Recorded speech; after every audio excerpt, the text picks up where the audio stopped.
kulanti wacan oo wanaagsan daawadayaasha qiimaha yaqayaha meel walba dunida daafeeda ka joogteen ku soo dhawaada Mansoor Media waana Abaan Cabdi Yuusuf waxa garabkayga fadhiya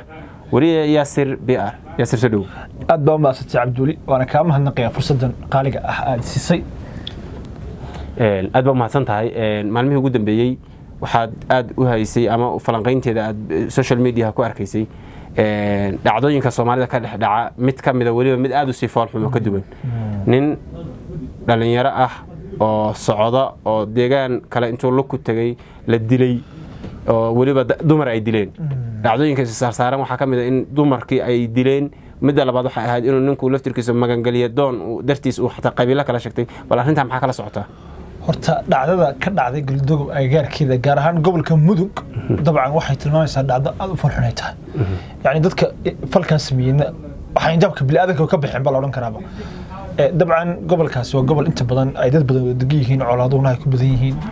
laakiin se dhacdadan waxyaabo badan bay kaga duwaneed dhacdooyinkii hore u dhici jiray ta koowaad ay kaga duwaneed waxa weeye horta in ninkaas oo ahaan in dhimirka ah sida dadka qaar sheegayaan waxaan salahay caafimaad ahaan aan satal ahayn waa nin la yaqaano dadka yaqaanaana ay ku sheegeen inuu dhakhtar ahaa oo Nairobi dan joogi jiray kadib uu ku noqday deegaanadaas nin eed qabiil iyo maxaa la yiraahdaa u tin qabiil midna loo aanay kara ma ahayn si dadku sheegayeen dabeetana ninkaas waxa uu wajahay xaalad adag dabcan deegaanka hore colaad baa uga jirtay dad labada u dhaxaysa labada beelood laakiin isagu waxaan ogeyn buuxda kaga soo dhacay waa laga adeegtay muuqaal aad iyo aad u foolxun baraha bulshada lagu soo baahiyay oo aan innaba qof caafimaad qaba oo Soomaali ah oo muslim ah aanu daawan karin muuqaalkaas sidoo kale waxa ku jira erayo la yaab leh oo ninkaas ku tiraabayo oo cajiib ah waxa kamid ah walaalayaal hadda ay dilisaan oo si sharaf la ay dilisaan waxba ha iga duubin internet-kan ay dhigin dila waa hadal nin weyn ku hadlo kii uu wanaagsanaa weey sidoo kale waxa kamid ahaa oo la yaab ahaa in dumarku ay ninka dileen ay xabad usteen ay leeyihiin weysiiso afxumo kale u dheereed oo ah yaani kalwaa mutukade hebel baad dishay balaayo kale ka sheekeynayaan laakiin dhammaantood waxay ku soo ururayaan in dadka Soomaalidu aanay dhaweyn Soomaaliya ma dhawa rajana ma laha dadkeedu ay soo dhaqmayaan aan dhinac kale markaan ka eegno dadka Soomaalida ah ilaa iyo dawladahan ka hor iyo nidaamka waligeed wala isdiri jiray dagaal colaadeedku soo jiri jiray dabcan hadda gobolka waxaad moodaa in colaad aad u balaaran ay ka olosan tahay qabiil aan dileen kama jirto laakiin tan waxay uga duwaneed waxay ahayd kow ninku sida la sheegayo walow ay saad xaqiiqo saxiixa ana markan gacanta aan ku helin intii aan la xiriirnay laakiin naloo sheegay inuu ahaa nin dhimirka oo xanuunsanayay waxa u sii dheereyd in uu birmageyda ahaa oo sideedaba qofku markuu magan laga yaabo ninku markuu ama hubsito ama laakiin nin magangaliyo isu dhiibo yiri anigu maba ihiba beesha sabeel kala sheegtay waxa si dheer oo kale to la yaabka iyo mucjiska noqotay in dumar ay dileen oo waxa dilahayay ay dumar ay ahaayeen bal xaaladahaas eeda laftirkeedu xagee bay geynaysaa dhaqankan Soomaalida waxa dhaqanka Soomaalida ma aha wixii meesha ka dhacay dhaqanka Soomaalida ma aha dhaqanka kale waxa dhaqanka Soomaalida waxa lagu yaqaanay in qofka maxbuuska ah la tixgeliyo inaan dumar iyo maata loo gacan gelin in raggiis soo qabtay ka xaajo qaataan sidoo kale qofka maxbuuska ah xaq buu leeyahay gaalka muxaaribka ah ee lagu qabto dagaalada islaamka iyo muslimiinta iyo gaalada u dhaxeeya ayaa xuquuq loo aan la dilin oo la taaban oo dib loo celiyo qof already qof maxbuus ah xaq buu leeyahay yani inta xaqii laga gudbay oo xuquuqdiisa laga gudbay oo xayndaabkii laga gudbay baa waxa la marayaa in loo gacan geliyo dumar la ka xaajo qaato isagiina wuxuu leeyahay walaalayaalow waxay ka xaajo qaadanne bal suuq laakiin taa bedelkeeda labadii beelood halka ku dararay gobonimada iyo maxal ah gudnimada way kala qaateen cod baan ugu soo noqonaa u sheegayso halka koona haye codka banaan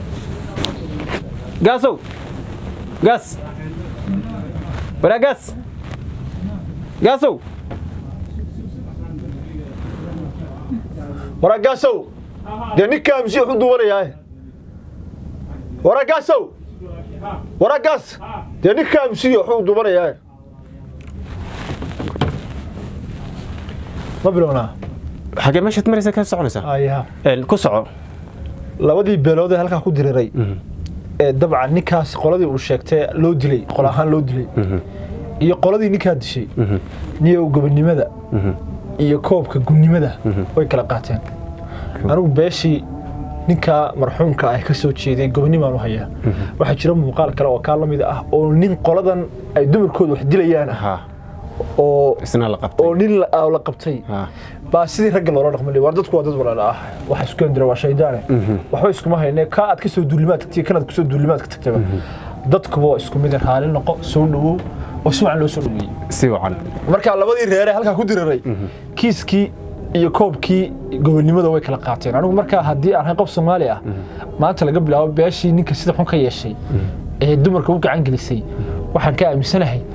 inay gobonimo aanay sameeynin kuwii kale ee ninka ay qabteen ninka caadiga dagaalamaya inta qabteen sida xaajada leh ula dhaqmay ragnimada leh gubbi ahaayeen